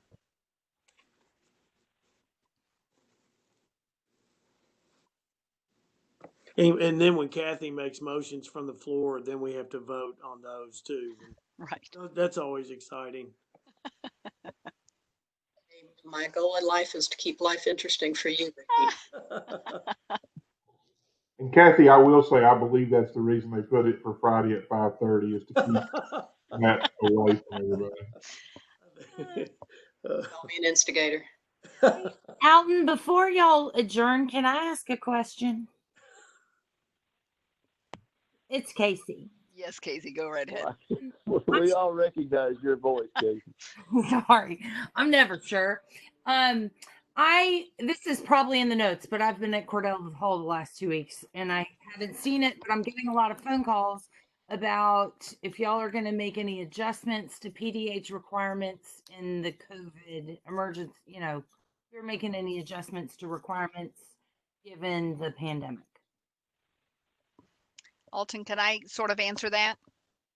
I was hoping you would offer. So I think with Ashley, she had sent me a quick note regarding this. This particular industry and program has actually had, I think, the least questions about continuing education during the COVID-19 situation, events, and life-changing circumstances. Several programs were us and not you. so me and not you. Okay, so the bottom line of what we've done with all the other programs, in particular, for example, real estate appraisers, they have federal regulations and can't be behind and have a lot of what you can do in person, what you can do online. So using them as an example, Executive Order 15 under number 27 touches on what the Commissioner for Commerce and Insurance can do. And it specifically says that during the COVID-19 pandemic and the situation we're going through, that people should not be, licensees should not be hindered from doing their job, from renewing or from continuing their education or obtaining licensure due to these changes, and that we as Commerce and Insurance or Regulatory Board should work with these things to see what can be made possible. So, and of course, it's written in legalese, so, pardon me for simplifying it, but that's kind of the guidance we were given to make sure that people don't expire due to lack of options for continuing education or lack of being able to take something online. Many of our courses that are already out there and approved rolled to the distance learning or virtual world that didn't exist prior to this. But in every industry, even those that normally are very behind the times using technology, they ran with it to an impressive ways. So with that, Sandra, who does renewals, who handles all of our tickets for questions, whether emails or calls, she and I have communicated almost every week. Are you getting an influx? Are people stuck? We do not have any architects or engineers that have reached us and said, I am unable to check the box that says, yes, I met my continuing education requirements. We haven't had any that said, I don't meet this, I can't check this because of COVID-19, I can't go to a course. None have fallen through that, and we have had them in other professions. So I don't think that's really, I appreciate that, but I don't know that that's exactly the question. And I think part of it is that engineers are so organized. Yeah. Take their stuff so early. Right. So we've not changed, and it would take a lot to change a rule, obviously, due to COVID-19. We haven't moved in that direction because we haven't been asked for that need. It hasn't come up.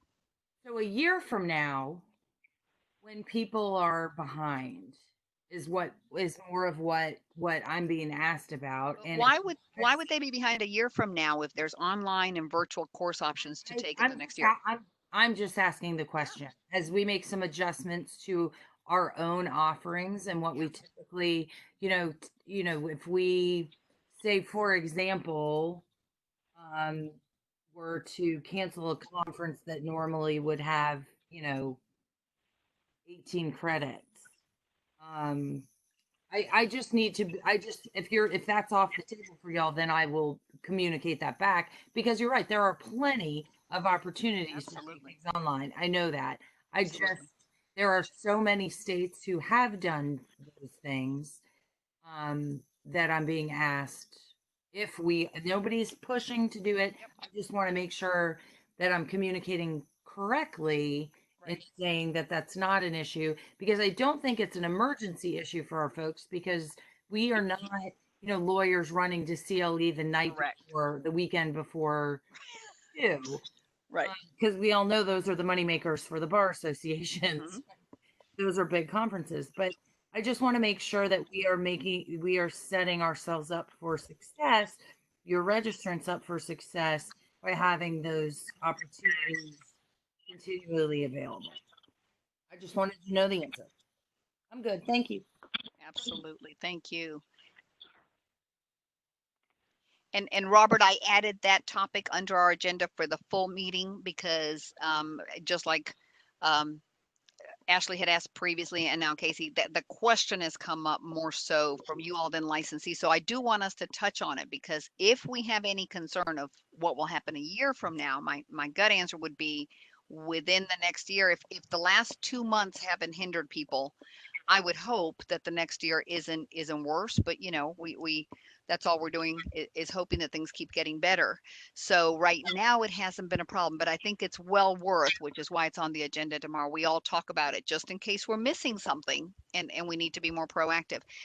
It has definitely impacted several other programs, without a doubt. But this one, I am very happy to say that we just haven't seen a concern from our licensees, and that's kudos to you all. And Casey, to you and the organizations you're with. That means the courses are out there and available, and they've not needed to be worried about their safety and their health by going in person to places.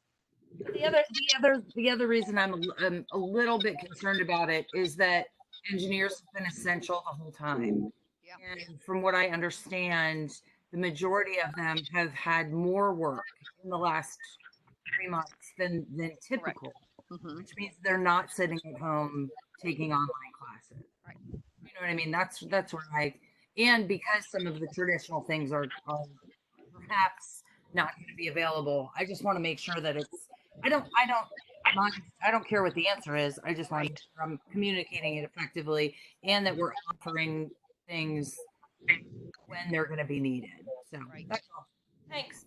Hey, Roxana, this is Robert. Yeah, when I reached out to you, that question was from a person in my office who has gone to a couple of, goes to a seminar every year and gets all their PDHs, and it's a pretty cost-effective way to do that. Right. And I think that was their point was, yeah, I can take some online stuff, but they are a little bit more pricey typically than going to a conference and going to a place where I can get a bunch of them in one day. And that was their point. And then we were having that discussion internally about, about that. And I told him, I said, well, there's some of this stuff online, but as someone who pays for their employees' PDHs, it does become a little bit more of an expensive proposition even for me. So that's why I reached out to you and asked you a question about that. So I think tomorrow will be a great opportunity, since we've touched on it, to also get the feel from, Blair for landscape architects, from our architect folks, just in case we do and the board thinks we need to do something. Marie will guide us on whether it's in rule for the next 2 years or what, but it definitely isn't coming directly from those licensees that have renewed between February and even now. So if we need to do something, you all would guide us on what that is based on your colleagues, the employees you have, people in the organizations. Make sure we're not missing something just because it hasn't already been a fire. To both your points, maybe it will be a year from now. I don't envision it, but you're right. And the cost you touched on, Robert, and you're possibly right. And that's nothing, of course, that we can necessarily prevent. But if the thought is that we allow for an extension due to this, that then could save companies money, that's not a bad idea. Could I ask a question? Robert, I know in our part of the world, since Tennessee does not stipulate where the course providers pre-approve them and that sort of thing, the way a couple of states do. In our corner of the world, mechanical, electrical, we can pretty much get all of our continuing education at no cost. It's often just 1 or 2 hours at a time. But now that with social distancing, my inbox is flooded with continuing education opportunities at no charge, webinars and that sort of thing. Does that exist in the civil engineering world to that degree? Or do you pretty much have to pay for all your continuing education hours? Yeah, Ricky, I've not seen that on my end. Typically, we do, through TSP and other places, for lunch once a month, we'll get, an hour here, hour there. And again, that's it's what, 10, 11 bucks or something, whatever lunch costs to get a PDH.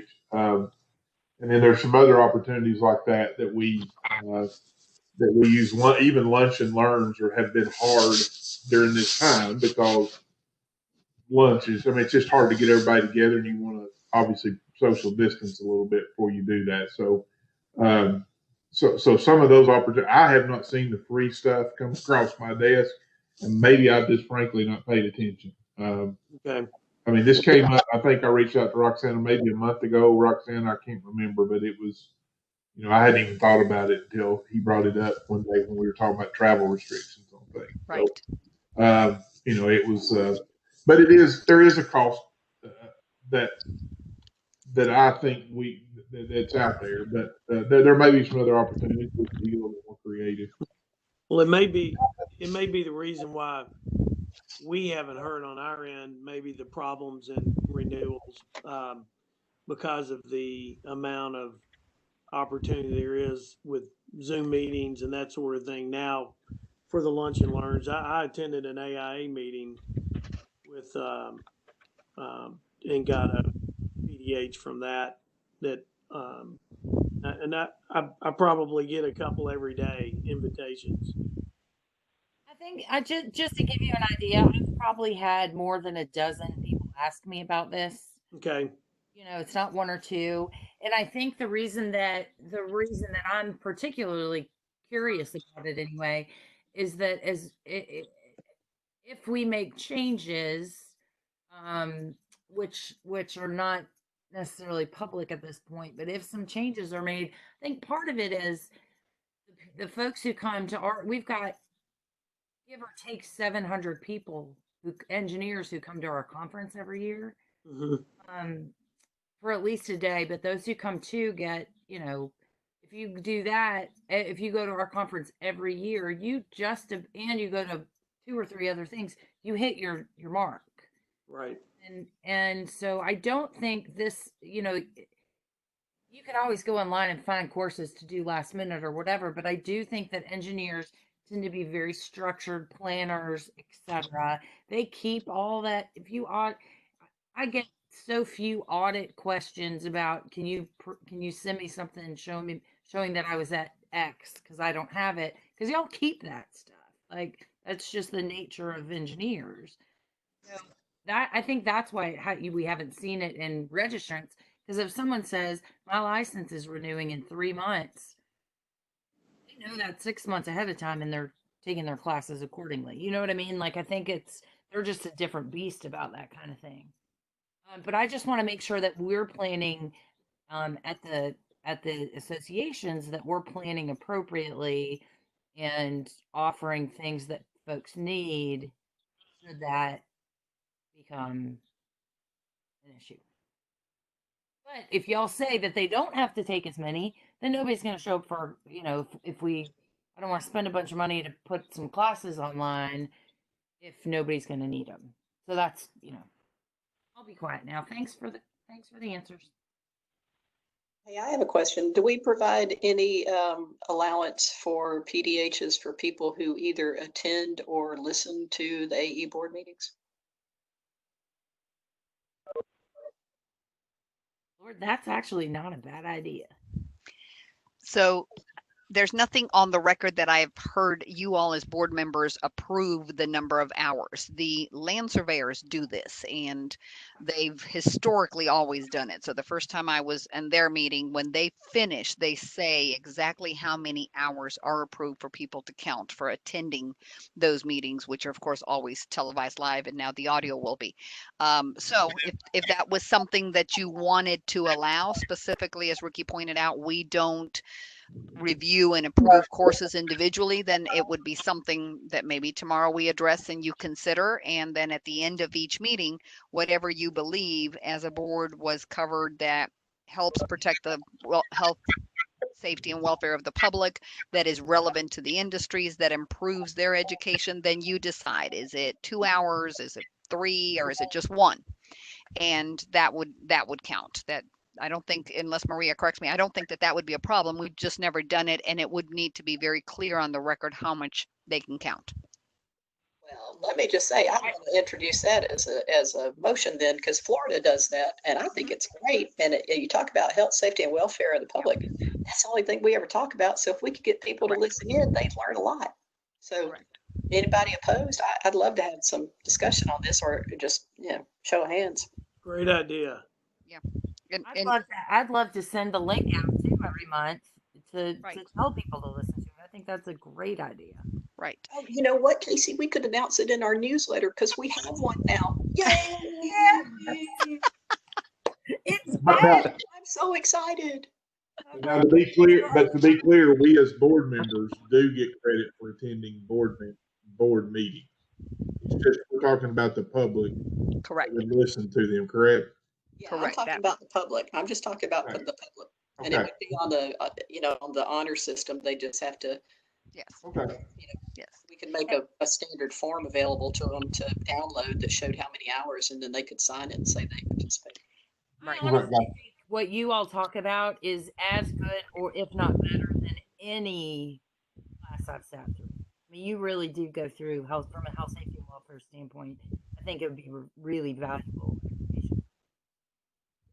So we just have to make a definite conscious effort, if we do motion that tomorrow, to either have a standard number for every meeting, given that our meetings, at least the full board meeting, rarely goes more past noon, if I'm correct. So you all can decide, okay, these will always be 2 hours, whatever it is, or at the end of each meeting, you give it a number. Like October, we meet 3 days. Are we going to, count a certain amount for each of the days? So as long as we say on the record what that allowed time is, then you're right. They could just keep track on a manual form. They could, whatever works for them, because when they're audited, they'll need to provide those dates and times of the meetings they attended and what was approved by the board. I mean, even if we only did 2 hours, I got a question about how and there's we would 6 meetings a year, that's 12 hours. I mean, that's a huge amount of free, quote unquote, free PDHs. So, do we need to ask y'all to put together some form for us to introduce tomorrow that y'all would? I don't think you need a form, and I'll tell you why. Similar to what Casey just said, our engineers and the architects are the same, are very thorough with their documentation, what they provide, how you keep track.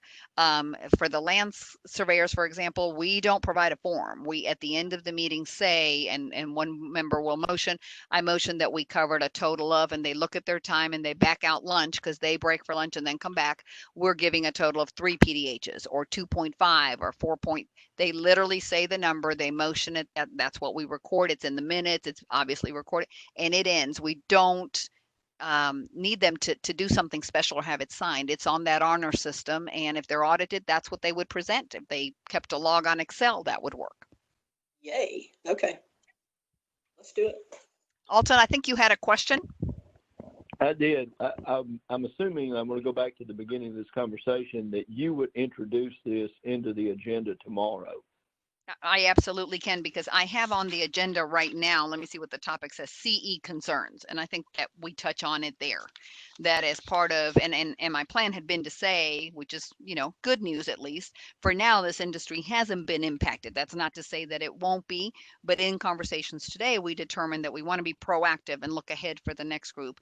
And, you know, so I can give some information regarding Executive Order 15, what was said, what other programs have felt where we haven't. However, it's prompted the conversation today to discuss the possibility of those that are attending and viewing the board meeting, that once we're in person, it's going to stream live. And even if we're not, they can call in, or the meeting itself posts afterwards, right? So they can still view it afterwards and get the same amount of information.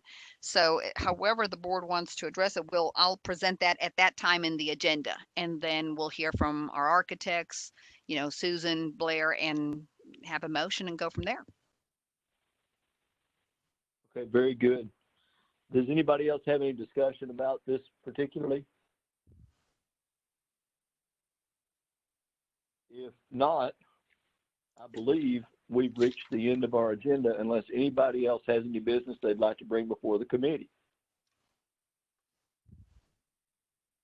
There apparently being none, is there a motion to adjourn? I'll make that motion. Motions to adjourn taking precedence over all other activities, we are adjourned.